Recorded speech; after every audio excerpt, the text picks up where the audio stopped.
Let's begin with a half butterfly, which is a very common posture to begin yin with. So right leg is straight, left foot to the inside of the thigh. And then we just let the upper body relax. We're doing 5 minutes today.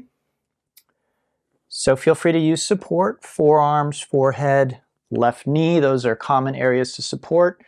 Also feel free to sit on something.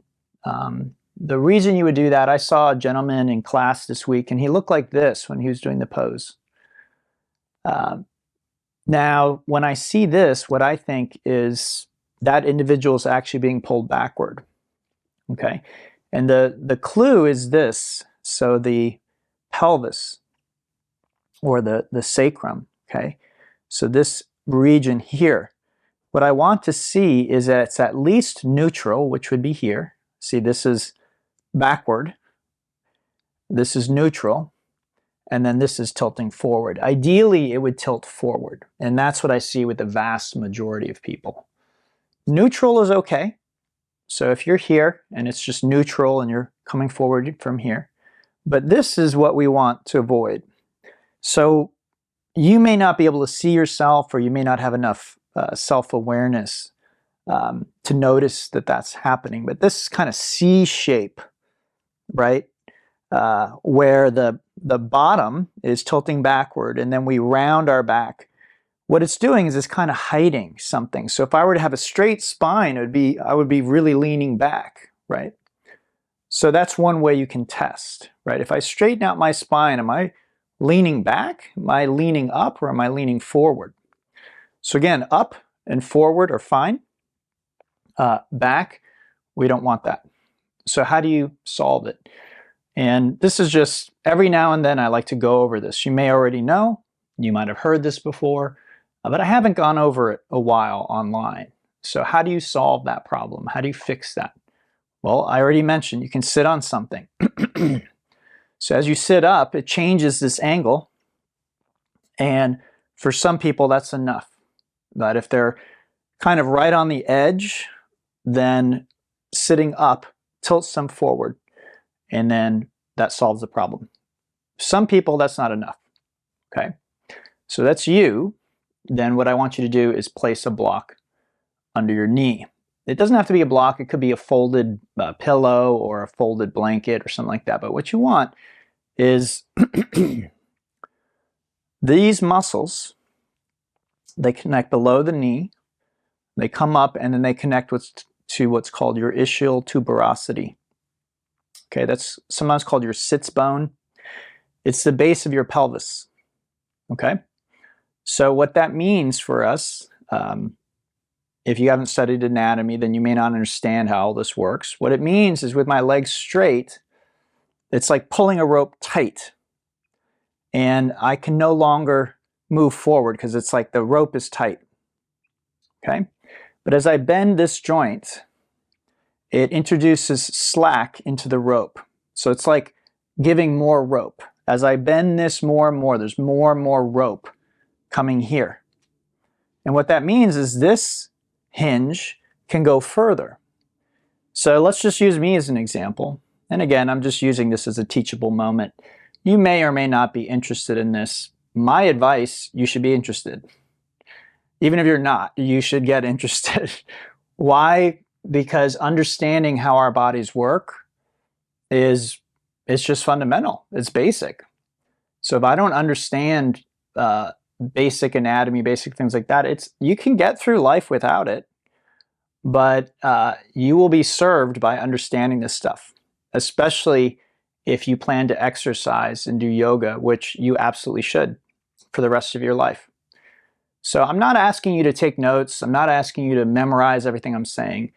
But if you keep practicing with me, over time, it will start to sink in. You'll just hear these words enough times. You'll hear me repeat it enough times that over time, it's just, oh, yeah, okay, I understand that. I understand. That's how I learned.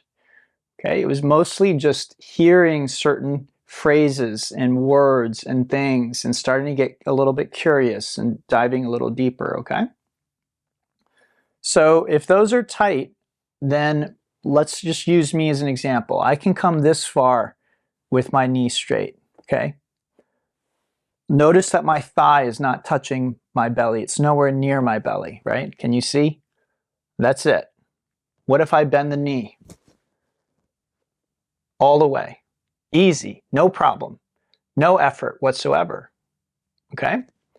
Let's switch sides. So this is the mechanism I'm talking about. I used to wonder about that. I'm just a naturally curious person. So when I first started doing yoga, I was like, why in the world, with my legs straight, can I only come this far? And then the minute I bend my knee, I can bring my chest flat against my thigh. What in the world is happening? What in the world's going on? Why is that? Well, it was only after I've studied some anatomy with my teacher, Paul Grilly, who taught me yin as well, that I began to understand that. And I'll be very clear, I was not interested in learning anatomy. I was interested in studying with Paul because Paul had taught me a lot through his publications. So he had a book and a couple of DVDs when I started teaching. And someone in my first teacher training, where I got certified to teach yoga, someone was like, oh, I think you would like yin yoga. You know, and I was like, I don't know, whatever. But because someone said that, I went and I looked it up online. And at the time, there was a small little clip from one of Paul's DVDs that was uploaded online, a little segment. And it was actually not him doing postures. He was actually lecturing with like a whiteboard. And something about his tone, the way that he taught in a kind of more academic way, a lot of yoga teachers would either teach in an overly kind of like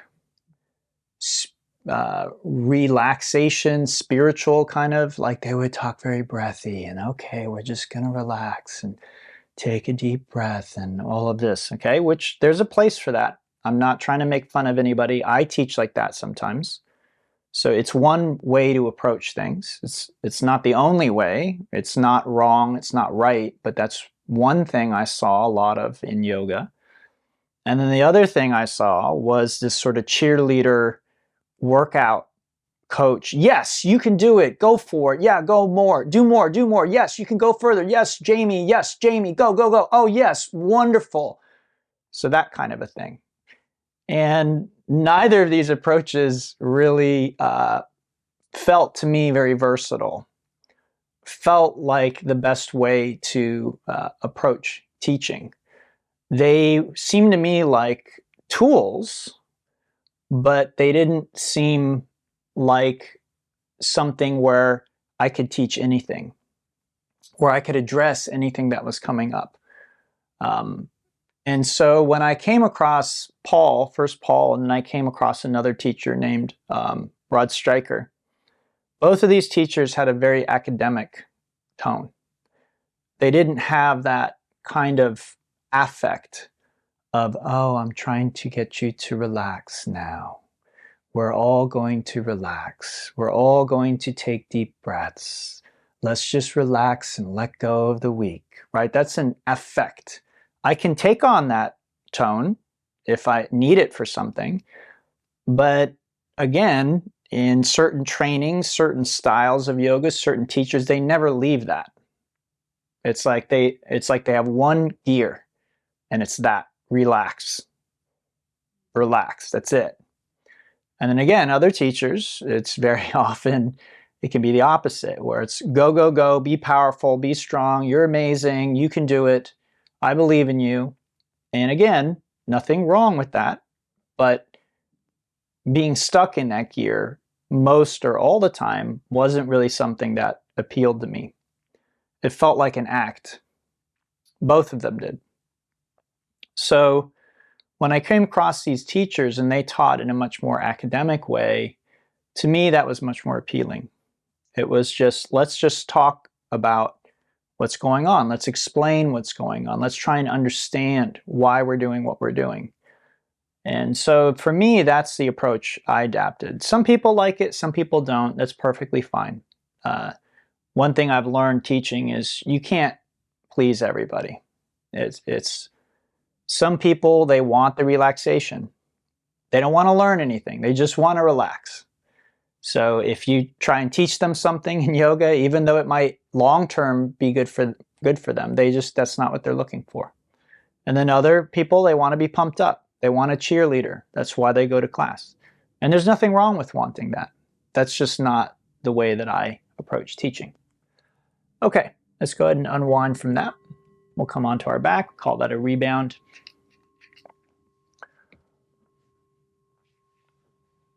So understanding these things can really help with the way we approach yoga, the way we approach difficulties or challenges that we have. Knowing when to push and when not to push, because there's a time and a place for both. Again, I'm not trying to condemn anything or say that anything is always wrong or bad. I think that that's a mistake, because every time I learn that from somebody, I see someone else getting great results, breaking the quote-unquote rules. So again, I've taught long enough to know that, what rules? One person's rules is another person's, what they do the opposite of. All right, let's bring our legs in, give them a little squeeze, and we'll do the cattail next.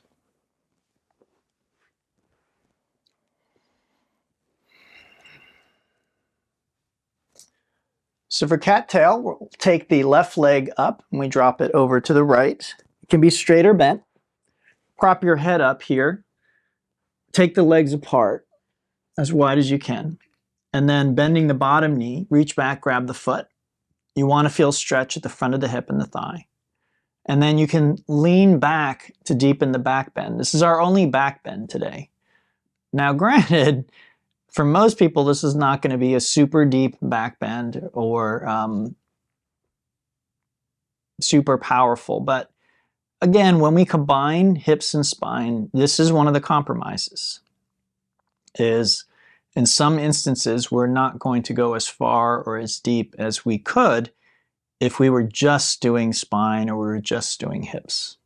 There are also advantages. So again, every week we change the sequence and it has a different emphasis. And over time, we get to experience all of these things, right? We get to experience doing the deepest back bend that we can possibly do. And then we also get to experience postures where maybe we don't go as deep, but we are getting other benefits. So there's a trade-off. And I find that, again, true in life. It's there in yoga. As a teacher, I have to make compromises. I can't always do the ideal that I want to do.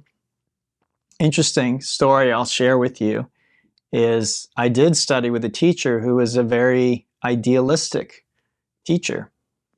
And he just would always say, yoga should be like this. Yoga should be like that. You shouldn't do this. You should do that.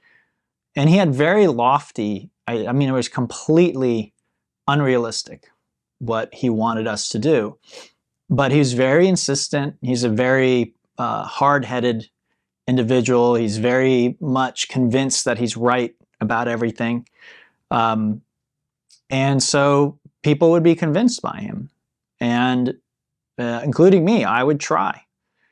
And my experience anyway, and I think the experience of many others, is that it's just not possible. You can't teach yoga to people that aren't there. So if you are really hard-headed and you create some idealistic idea of how yoga should be taught, if you aren't sensitive to the culture and the community in which you're teaching and other factors, then what you can find is you're teaching the most amazing yoga to nobody or one person because no one's resonating with what you're doing. You've set the bar too high. Now, the other side of that I do need to mention here is always trying to please, people please, do what people like, to be the most popular And that's a really bad way to teach as well. And this applies to more than just yoga teaching. So I do psychological work with people, working on the unconscious and unconscious drivers in our personality. A lot of people suffer from what's called people pleasing, and they're unable to speak their truth. They're unable to set boundaries, healthy boundaries. They always cave into what they feel others want or others need from them. And it's unhealthy, I'm sorry. We may love being around people like that because we get our way. So we might be like, oh, Sarah, she's the best. She's always happy to do whatever I ask of her. She's always agreeable. She never argues with anything. She never, creates a problem. She never makes a fuss. Oh, she's just the best. But maybe we find out that Sarah has cancer or some other disease. What we're finding out, and what's been true in Eastern thought for a long time, is repressing emotions, stifling emotions, swallowing your experience of truth and not being able to voice it in a healthy, constructive way. That can lead to first emotional dis-ease. So you feel uncomfortable, even though you're smiling on the outside. Yeah, I'd love to do that for you. Inwardly, you're screaming, no, I don't want to do that. I'm so tired of this. I'm tired of being treated this way. Well, first you get the dis-ease, and then eventually you can end up with disease. Okay? So again, you don't have to believe what I'm saying. I'm just the messenger. I'm just sharing with you how some of these ancient traditions saw things. I'm not suggesting that you adapt that point of view unless you want to. Let's switch sides. So this is just one of the things that I like. I like exploring different points of view. I find, having studied philosophy at the collegiate level and having done like AP philosophy in high school, I really did a deep dive on thought, right? And the power of thought, the power of ideas. And they're very powerful, and they can shift everything for us. If I adapt the idea that the United States government is full of idiots, bumbling idiots, who just want to take my money, and the federal government just does harm to everything it touches, and it's the most terrible, awful thing in the world. Well, that's going to affect how I feel in the moment. It's also going to affect how I see things. It definitely will affect how I vote, or if I vote. So again, it's a perspective. Now, for most of us, we take the idea that our perspective is truth. That's what your average person does. If the thought pops up, or we have a conversation with someone, again, maybe someone who's very persuasive, and they give us all this evidence. Look, the federal government does this, federal government does that. It's awful, it's terrible, it's this, it's that, blah, blah, blah. Well, we're being kind of given a perspective, right? And we might be convinced. And then we adapt that perspective. And then we assume that because we were given all this evidence by this individual that, well, that's the truth. And then our mind starts finding more evidence. It's the way the mind tends to work, is once it's convinced of something, it tends to go out and find more evidence to convince it of that more. Well, you could say from an ultimate perspective in yoga, and I'm kind of sharing something from the deeper end of the pool, if you will. And again, I'm not asking you to believe it or to adapt that point of view. I'm just sharing again. But from the kind of deeper perspective of yoga, there is no right or wrong. There is no truth or untruth. It's you could say, in a sense, it's all relative. So the question starts becoming, is the point of view I'm adapting one that brings me peace, joy, and happiness? Because we could say there's as much truth to the perspective I'm adapting as there is to its opposite. So a teacher that I really like, who does a really good job of demonstrating this, is a teacher named Byron Katie. Now, she's not a yogi.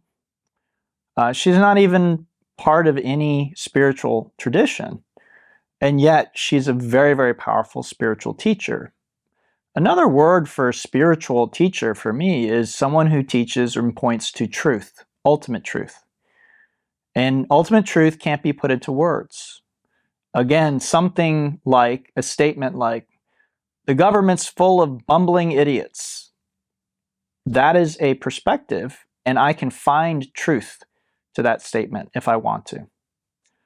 But a statement like, the federal government is the currently most amazing government that's ever been constructed in human history. It's not perfect.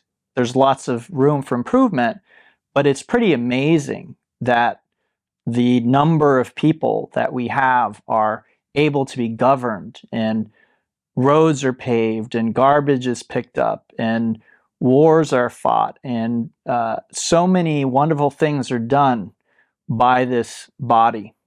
It's not perfect, but it's the most amazing government that's ever existed on the planet. Again, if I want, I can make that argument. I can find facts and truths and statistics that support this idea. So, which one's right? That's the wrong question, right? From this perspective I'm sharing with you right now, the question is, which thought actually makes me feel better? Which one brings me peace and joy? Which one is the story that I would rather believe? And I know that might sound like we're trying to live in some fantasy world, but again, this is kind of from the deeper end of the pool, and there's a lot more I could say about it. This is something that takes time to really comprehend and understand. So don't think that I'm saying, oh, just, live in a fantasy world and believe whatever you want to believe. It's not exactly what I'm saying, but what I'm saying is truth, what we tend to call truth, is relative. And ultimate truth can't be put into words. So saying the government is full of bumbling idiots, that's not ultimate truth, because you will find people who disagree with you. Okay, you'll find plenty of people who have the opposite view. All right, let's go ahead and unwind from that. Now, you may not find those people because you may have chosen or live your life in a bubble. That happens too, where we surround ourselves with people who think this way that we think, and then we don't get any contrasting view. Supposedly the internet has really added to this, because we can sort of curate our online experience so that we're just being fed basically our own beliefs back to us. And it just, again, is a kind of feedback loop where we're getting more and more of our own ideas, our own beliefs, and it just reinforces it. And so we get more and more entrenched in our idea. No, I'm definitely right about this. Okay, let's go ahead and give our legs a squeeze. We'll come on up. And then we have the half dragonfly next. Okay, so facing the long side of your mat, taking the legs straight and wide. No need to point your feet in any particular direction. Just let them go where they want to go or where you want them to go. Okay, and then we're going to fold over the left leg here. And two areas we want the influence. One is here on the inside or back of the thigh, and then here on the outside of the opposite waist and ribs. Okay, so this is the half dragonfly. This is another one where some people may want to sit on something and bend the knee. You might be able to bend the knee quite a bit and still get a satisfying, you might even get a more satisfying stretch in this area. Okay.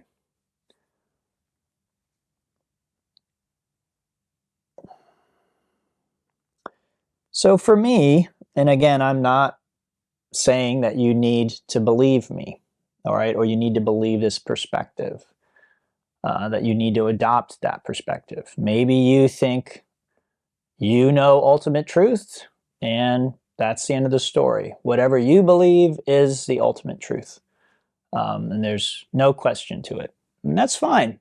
The only thing I would ask again is, are you happy? Byron Katie, again, the teacher I mentioned earlier, she says, and I've heard it from other sources as well, so I don't know if this originated with her. I don't think it did. But she often says, do you want to be right or do you want to be happy? Because you can't be both. And it's an interesting idea, isn't it? Many of us don't ever think that way, that we have this choice between being right about things or being happy. Because again, if I think I'm right, very often I try and convince others that I'm right. And when they disagree, I get, right? I get aggravated, I get irritated. No, you have to, don't you see? It's this, it's this, it's this. How can you not see it? How can you not believe me? You know, whatever it is. And we start suffering as a result. And I have people in my family who are very much like that. It's like you can't agree to disagree. And hopefully you don't know anybody like that. But I suspect probably most of us know at least one individual like that, where they just can't be like, all right, you know, that's your opinion, that's your idea, that's fine. You know, I don't need to convince you otherwise. But I definitely know some people who they just can't let that. It's like they're right and they cannot have peace until they convince you that they're right. And the problem with that, and it's kind of an extreme, I think, but like I said, there are definitely people out there like that. I know from firsthand experience. The problem with that is you're never going to convince everybody. I mean, look around. Human beings have differences of opinions on just about everything, right? What's the one true religion? What is the function of government? You know, is this a good government or a bad government? Should we be at war with these people or that people? You know, what social policies should we have? Should this be legal or illegal?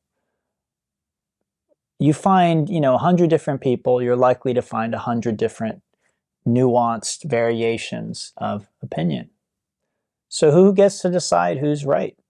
Who gets to decide who's wrong? These are questions that many of us don't ever ask. Again, many of us just assume we're right because it was our opinion, right? We must be right. That's what's showing up in my head. It's saying this or that, so I must be right. Well, I mean, that's a pretty naive idea, isn't it? Haven't you ever been wrong about something before? I know I have. I've been very wrong in the past. So what is to guarantee that my current idea is quote unquote right? Right? At one point, I didn't believe in anything quote unquote spiritual. I thought this was just complete delusion on people's part. Right? If you were spiritual, if you meditating, doing yoga, you talk about these different experiences, I'm like, okay, that's wishful thinking.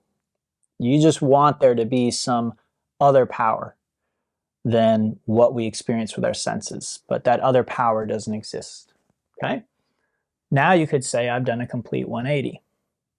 Let's switch sides. So having, in a very kind of circuitous way, roundabout way, being exposed to spiritual practices without them being presented to me as spiritual. Some of you know my personal story, some of you might not. I don't think I want to get into it today, but basically I started meditating because of health benefits, not because of any kind of spiritual inclination.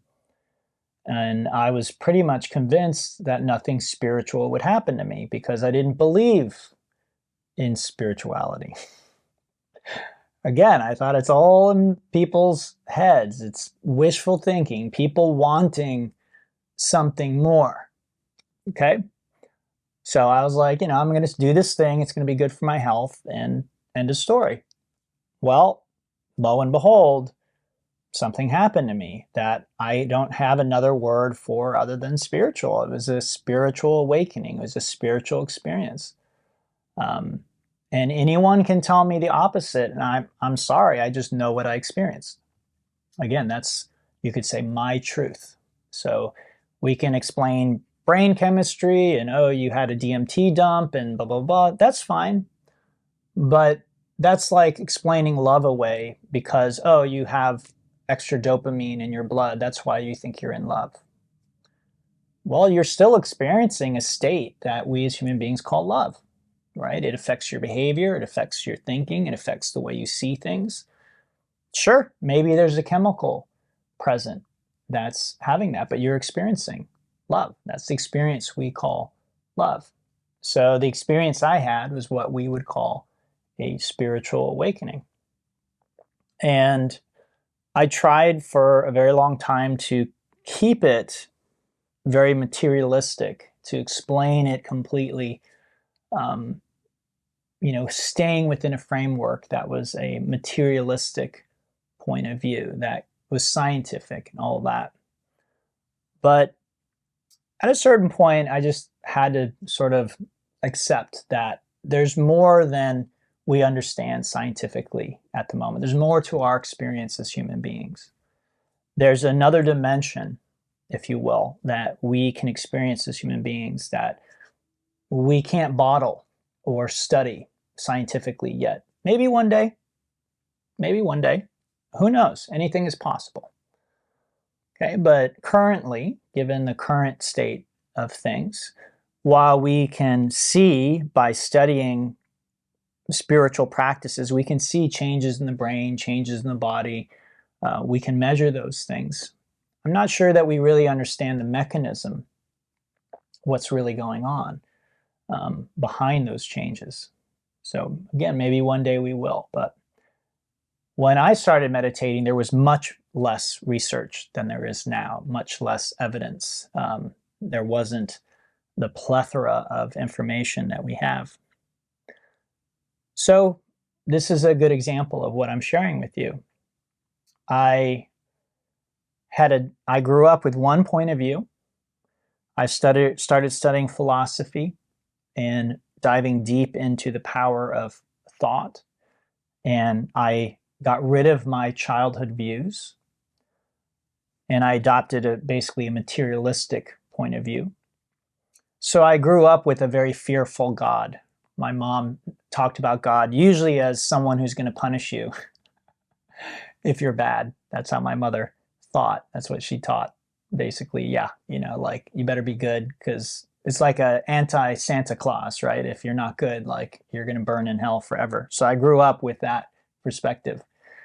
Then I started studying philosophy and I was like, I don't think that this anti-Santa Claus exists. And so I got rid of that view and I adopted what we would call materialistic view, which is a very scientific based, if we can't see it, smell it, taste it, touch it, or prove it with scientific measuring, then it essentially doesn't exist. Then I had this experience of something that can't be measured. I can't show anyone else. It's something that happened inside of me. But it was more important than just about anything that had happened before. It was that life-changing. It was a complete game changer. So how can I deny that just because someone else can't hook some diodes up to me and measure it? I can't. As a human being, I couldn't deny it. It's a little bit, again, like being in love and then someone coming along and saying, well, no, you're not in love. Or having your heart broken and someone coming along and saying, no, your heart's not broken. You're like, yes, it is. I know. I'm feeling it. I'm experiencing it right now. All right, let's go ahead and come on out of that. So experiences can change our perspective, but we can also change our perspective without an experience. And this is a very interesting thing that we can learn through mindfulness practices. So for me, mindfulness practices include aspects of yoga, aspects of what Buddhists teach, Christian thought as well. There are Christian mystics and monks who do the same kind of work, but again, they are rooted in a different tradition. There are also Sufi mystics and people doing the same kind of work from the Islamic faith, the Muslim faith. So just about anywhere you find people doing spiritual practice, human beings doing spiritual practice, you will find usually a very small group. It's usually not the majority of people, but you'll find a small group who dive really deep, and they generally come to many of the same conclusions or ideas. All right, let's bring our legs in, give them a little squeeze, shake it out. So those groups are usually called mystics. They're usually people who are interested in what we'd call the esoteric side of a spiritual tradition. All right, make sure you know your left and your right, okay? Left knee over the right, and then to the left, which might feel a little bit unusual or awkward because it's the opposite of what we might normally do. What we're looking for here is a stretch out here, and then possibly here in the front of the shoulder, chest. You can play around with arm and leg position. You can play around with head and neck position. So feel free to do that. And what we're doing is we're twisting the spine, and we're also trying to stretch these. These are your abductors, okay? So we're trying to get a little bit of both if we can. Again, spine you probably won't feel, but you can certainly feel this. And I know from experience that some of you will not be able to get the hip stretch, and that's okay. Don't spend the whole 5 minutes like futzing around. You know, see if you can get it. I usually get it by dropping my knees down, all right? But if you can't, don't worry about it. You're still twisting your spine. You'll get plenty of benefit from that. So again, I'm not suggesting that anybody accept what I'm saying at face value, but it is something you can try for yourself. So again, the idea, and this is something that I've explored a lot in my experience, there is truth to it. There's something to it. The idea is we don't get upset, we don't suffer because of facts. Okay, so again, let's say that I have a someone that I love dearly, and it seems like their life is taken very, very quickly. Unfairly, maybe too early. And I'm crying and I'm suffering because my thought, my belief is it's not fair. It's not fair. They were such a good person. They were so young. They had so much promise. How could this happen to them? Well, those are painful thoughts. That's a painful idea, right? To think that there's no justice in this world, that young, talented people can just be taken from us randomly, right? And again, some people are gonna be like, but Doug, those are the facts. That's the truth, right? Okay. Again, that's a perspective. This reality is all that there is. And what we see and the facts dictate truth. All right, but the truth is we don't know what this individual's life would be. We were assuming certain things based on the trajectory. But what if the next week, if they had lived, they got introduced to heroin and crack cocaine? And we watched this wonderful, beautiful young person start to dive down deep into addiction and disease and just a really unhealthy lifestyle. What if that happened, right? But because of this car accident or whatever it is that cut their life short, we never got to see that slow, awful decline. Their life was cut short. Right? We don't know. We think we know. We don't really know as much as we think we do. So a fact, this person's life was taken when they were 20 in a car accident. That's a fact. Saying they would have gone on to do great things, that's not a fact. That's an assumption. Okay? Now let's take that same situation and say that I believe in a higher power, and I believe in life after death. I believe in heaven. And I believe that this person was taken and gets to join our Heavenly Father in heaven and now lives, they were so good. They were such a good person up to that point. They now live in eternity with our, let's say they were a family member of mine. So they're now rejoined with all my loved ones, and they're living in eternity in heaven with my loved ones. Well, it's a different perspective. And maybe that perspective is one that brings me solace and comfort. And with that, I am no longer burdened emotionally, and I can actually comfort other family members who might be very sad or upset by the facts, right? The facts are the facts. They're dead, right? They're no longer on this plane of existence. I can't pick up the phone and call them. That's a fact. It's not going to change. But what am I overlaying? What is the story I overlay on that? That can very much change my experience and how I behave and how I act. Let's switch sides. Okay, on this side it's going to be right over left and then down to the right. So I'm going to share with you a story that I've shared before. I don't know that I've ever shared it in this setting or in this class, but this is a story I read long time ago, but it really made an impact on me. So in China, when China annexed Tibet, when they invaded and took over Tibet, China is a secular society, so they don't really allow religion and religious practice. At least at that time they didn't. I don't know what the current policy is, but basically if you were Buddhist or Christian or Jewish, like you had to stop. If China came in and took over, that was the end of that. You're not doing that anymore. So Tibet is a very spiritual, or it was a very spiritual country. It had a lot of Buddhist monasteries. There was a very particular type of Buddhism practice there usually called Tibetan Buddhism.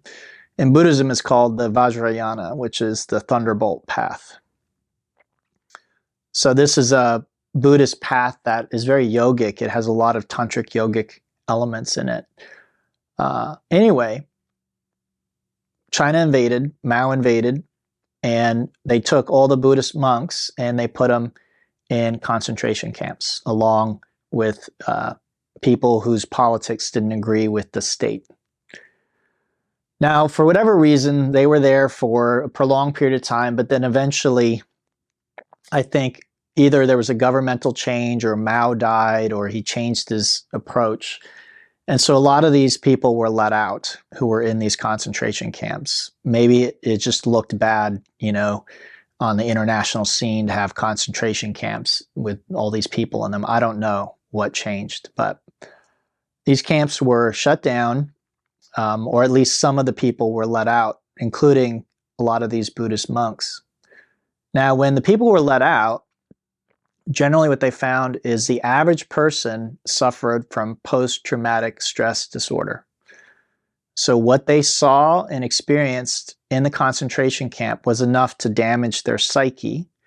So now they were no longer healthy psychological individuals. They would hear certain sounds and they would get triggered by them, or they would have nightmares and wake up with cold sweats. Imagine someone who went to the Vietnam War or war in Afghanistan and had a traumatic experience. Maybe someone who has PTSD. Maybe you have it, okay? It takes over. So it's not something you can control or be like, just relax. It's just that's not a gunshot. It's just a muffler going bad, right?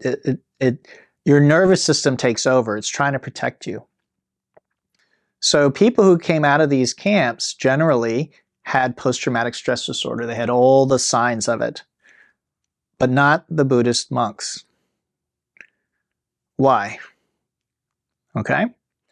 Because the Buddhist monks believed in something called reincarnation and karma. So the Buddhist monks believed, this isn't my first life. I've been here before and I'm back again. And this is, if I'm experiencing a very uncomfortable, difficult situation, then that must be the result of my past experiences, my past life. I must have done something to deserve this. Buddhists also talk a lot about impermanence. So they say whatever state you're in, even if it's one that's very unpleasant, it is temporary. And including good states, right? If you're enjoying a state, that will also be temporary. Everything is temporary. That's just a fact. That's a fact. So just believe that. So don't get too attached either way, right? Just relax, breathe, and this too will pass.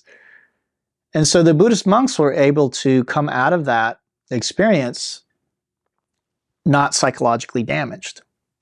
Now again, we can say, yeah, but reincarnation isn't true, or karma is not true, or I don't believe in that. That's fine. But we see how that was a tool that the Buddhist monks were able to use to come through a very psychologically damaging situation unscathed. So from my perspective, that's a useful tool. Even if you're lying to yourself, right? If you could lie to yourself and avoid psychological, physical harm, wouldn't it be better to lie to yourself? So again, do I have to suffer? Do I have to believe what I believe? The truth in my experience is no. You can take another perspective, and that can completely transform how you react to facts. Like, facts are facts. I'm not denying facts. So-and-so died, yes. But how do you see that? How do you see that experience? That can make all the difference in whether you're suffering and you're shutting down and you're in physical or mental pain, versus being able to, again, help others, comfort others, be a light to others. It can make all the difference how we're seeing things. All right, everybody, let's come on out of that.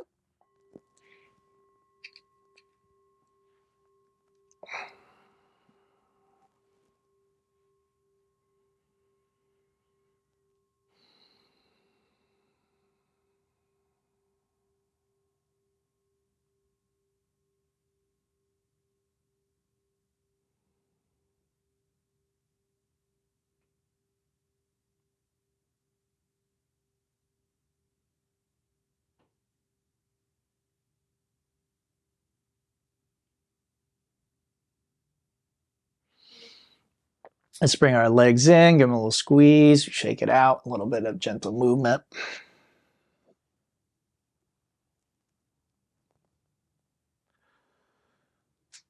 All right, and then you can relax on your back for 5 or 6 minutes in Shavasana or Pentacle.